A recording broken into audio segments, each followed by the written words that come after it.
Okay, good morning class 11th. This video is specially designed for the class 11 students who are struggling with calculations for the titrations involved in class 11th.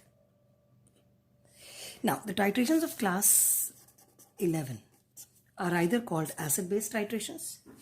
You can also call them as acid-alkali titration.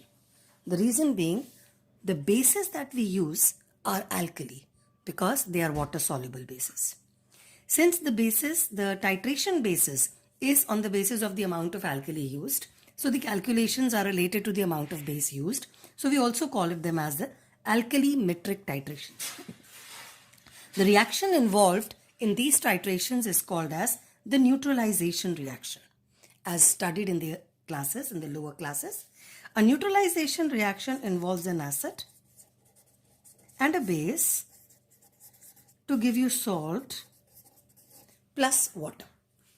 Now, this acid-base titration that we have in class 11th, the options of bases is NaOH and Na2CO3. These are the two options, where this is a strong base, while this is a weak base. Similarly, as far as an acid is concerned, acid also you have two options. One is HCl, a strong acid, and the second is oxalic acid, which is again a weak acid. Now there are permutation and combinations. You could have a titration of NaOH versus HCl. You could have it with NaOH versus oxalic acid. You could have it sodium carbonate versus HCl. But you never have a titration where a weak base and a weak acid is involved in your class 11th, because we do not have a suitable indicator to indicate these type of titrations. Now, as far as the titrations are concerned, you do require an indicator in the titration. The reason being, all the solutions just shown are colorless. So how are you going to know whether the reaction is finished or not? That is why you always require something to be added during titrations, which is your external indicator. Also, the readings are to be monitored by the lower meniscus in the burette. The reason again being because these are colorless solutions. For colorless solution, let us assume this is your burette and you have readings like this. Then your solution is, let us say it is like this. Then this becomes your reading, the lower meniscus. This you would not read. You have to read the lower meniscus for the colorless solutions. Now the indicators that we have in titrations of class 11th, you have a choice of two indicators. One is methyl orange, while the second is phenolphthalein. In case of methyl orange, if you have the medium to be acidic, then the color is red, and in the basic medium, it is yellow. Whereas when we talk about phenolphthalein, in the acid and the basic medium, the colors are different. In the basic medium, it is red. Actually, it's a deep pink, while this is colorless. So, when you're using phenolphthalein, you are actually looking for colorless to the lightest possible pink. Whereas when you're using methyl orange, you either have red to yellow or you have yellow to red, depending on where have you taken the base. Under this set of condition, you have a choice. Your burette, if it is filled with the base. Now, which particular base? Your methyl orange is advised as an indicator when you are using a weak base. That is, Na2CO3 is your base in the titration. So whenever you have sodium carbonate, you use methyl orange. The reason for this is this shows a color change at a less basic range. If it is a less basic, which means it is at a lower pH. This indicator shows color at a lower pH, that is at a lower basicity, and this being a weak base, the color change can be monitored. Whereas when you talk about phenolphthalein, phenolphthalein is to be used whenever your titration has an NaOH solution involved. The NaOH solution, this being a strong base, the excess of NaOH during titration will lead to a highly basic medium. So we use phenolphthalein, which will show a color change at a higher pH. So that's the basic difference, or that is the advice as to when are you advised to use methyl orange and when do you use a phenolphthalein in the titration. So when you have a weak base, use methyl orange, and when you have a strong base, use phenolphthalein as an indicator. In this case, as I said, if your burette has the base, which means 1 drop excess of base will show the color change, which means your color would change from red to yellow is what you are going to observe. At times, there are schools where you do have burettes having the acid in it. If you have the burette having the acid in it, then the color changes from yellow to red. Both of them are equally correct. You can do it both ways. Burette can have the base as well as the acid when you are talking about the weak base. Whereas when we talk about these titrations, when you're using phenolphthalein, that is whenever you have an NaOH, then this always goes to the burette. If NaOH goes to the burette, so during titration you would have an excess of NaOH.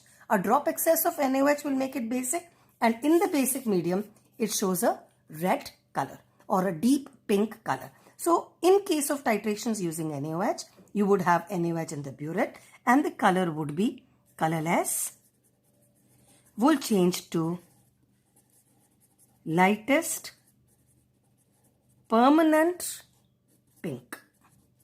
Now, why do we call it as lightest? So that you are as close as possible to the end point. It is not that you can add excess of it.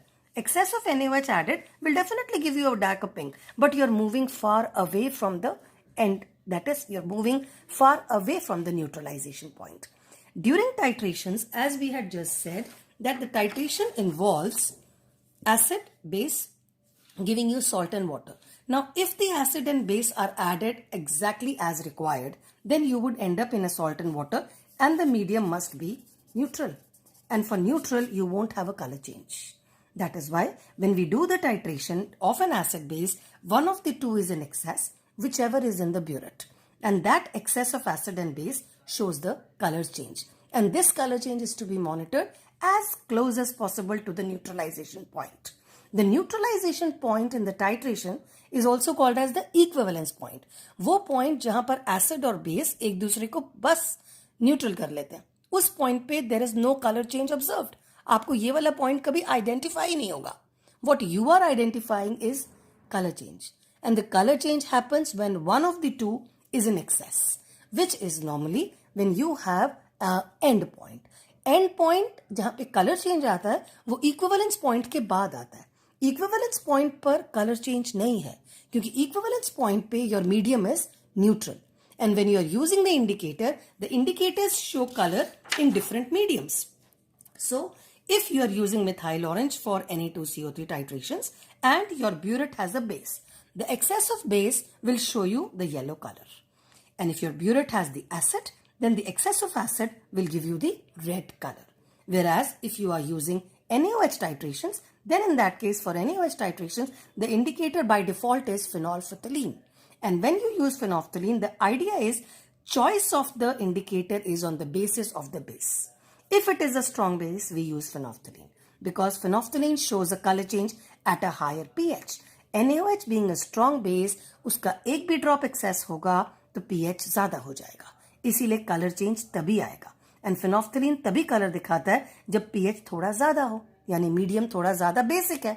जबकि titration में methyl orange हो या phenolphthalein हो, an excess drop of base in methyl orange will be used because one drop of sodium carbonate will not be that basic as compared to one drop of NaOH. दोनों का एक एक drop ही excess है, but the color change can only be observed with phenolphthalein when you're talking about NaOH. But for sodium carbonate, phenolphthalein नहीं use कर सकते क्योंकि one drop of sodium carbonate उतना basic करता ही नहीं कि phenolphthalein can show the color change. So your equivalence point, the point at which acid and base completely neutralize each other, is always below the end point.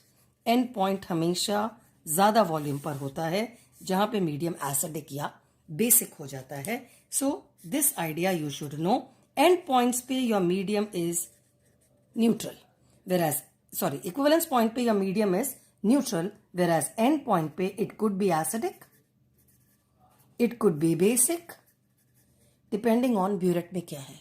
अगर burette में acid है तो acidic हो जाएगा, burette में base है तो basic हो जाएगा. The neutralization reactions in titrations of class 11th, you have three options. The first is NaOH with HCl titration, giving you NaCl plus water. In this titration, you have 1 mole of NaOH and 1 mole of HCl used up. Coming to the second is NaOH plus oxalic acid, giving you sodium oxalate and byproduct is water. You require twice sodium and you have 1 time oxalic acid used up to give you this reaction. The third option that we have for titrations of class 11th is you have sodium carbonate reacting with HCl.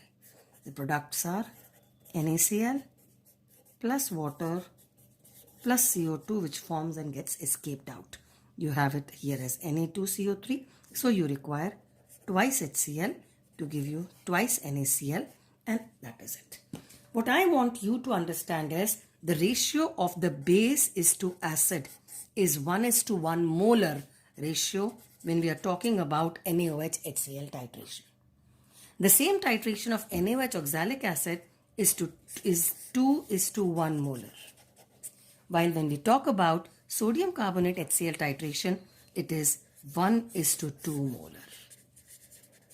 And these three facts are important when you talk about the calculations of titrations.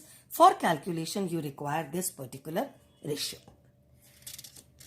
Moving ahead, if your titration is NaOH versus HCl, then in that case you have NaOH reacts with HCl to give you NaCl plus H2. As you can see, it's a balanced equation. In this case, if you have to balance it, hydrogens are 2, so it is balanced. You have 1 oxygen. This is the balanced equation, and these two are in the ratio of 1:1. So, moles of NaOH is equal to moles of HCl in this titration. Hence, what we say is moles are written as molarity into volume. And if I do that, where molarity would be taken as the capital M, volume would be taken as the small m, capital V. Taking this as a head, moles of NaOH can be represented as molarity of the base into volume of the base, B referring to the base, is equal to moles of HCl can be taken as molarity of the acid into volume of the acid. Since they are both 1:1, you can write a 1, you may not write a 1 because they are both in the same ratio.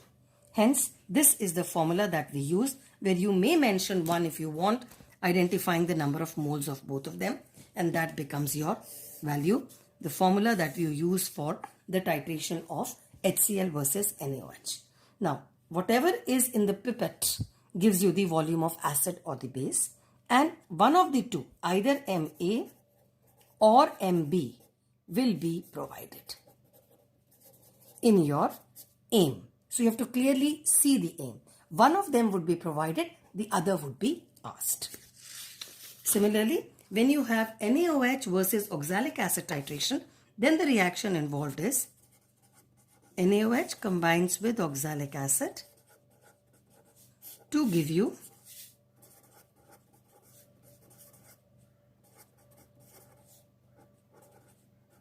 sodium oxalate plus water.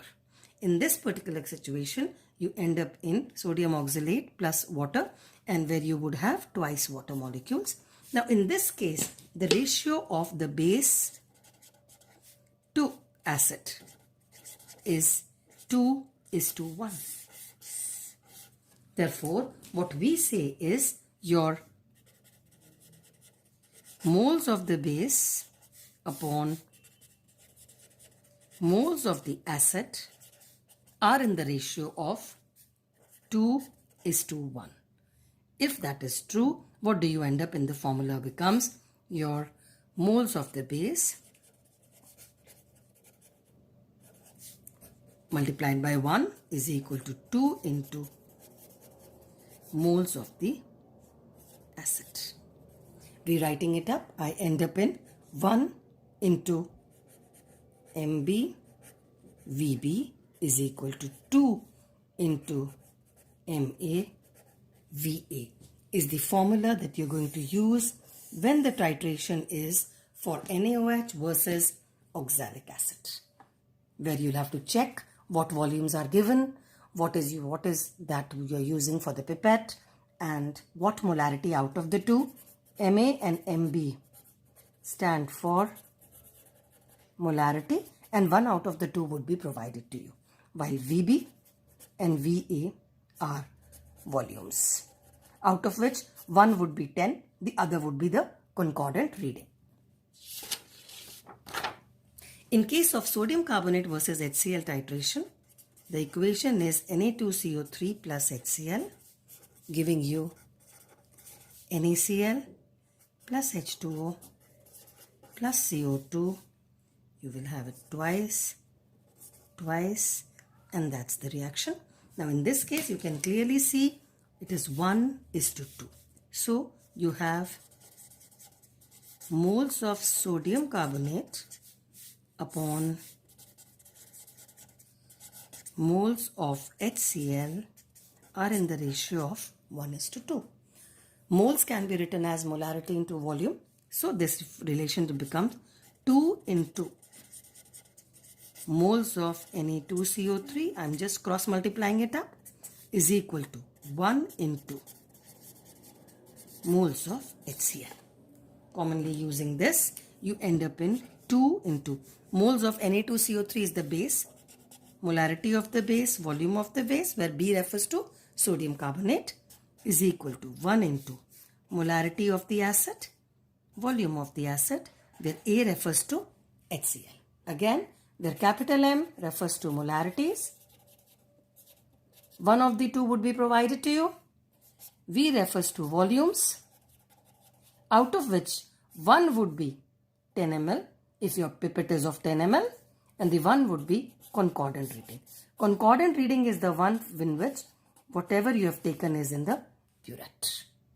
Fine. So these are the formulas as discussed for the titration that you have to perform in class 11th.